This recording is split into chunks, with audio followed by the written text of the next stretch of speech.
مجاهدین دلیر، مشایخ عظام، علماء کرام و مردم شریف و نجیب ولایت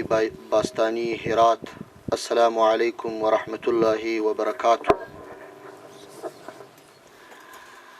خداوند متعال قربانی ها، تکالیف و زحمات شما مردم غیور و مجاهد فرور را قبول بفرماید.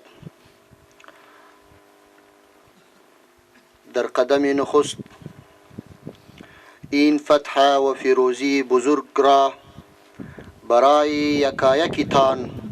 از صمیم قلب تبریک میگویم و برای برادرانی که در راه جهاد و مبارزه علیه اشغال به شهادت رسیده اند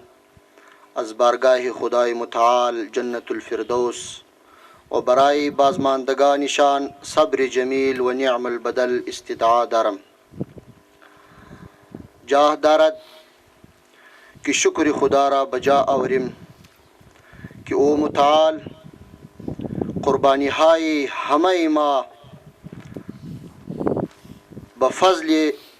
خود و به مرحمت خود قبول نموده و برای من و شما استقلال و آزادی را نصیب نمود. برادران عزیز، مسئولیت هایی که متوجه هر یک شما است، یقین دارم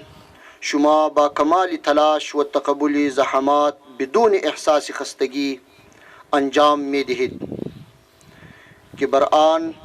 مقام رهبری امارت اسلامی افغانستان می بالد و از خداوند متعال برایتان قبولیت همه مساعی و قربانی ها را خواهان است.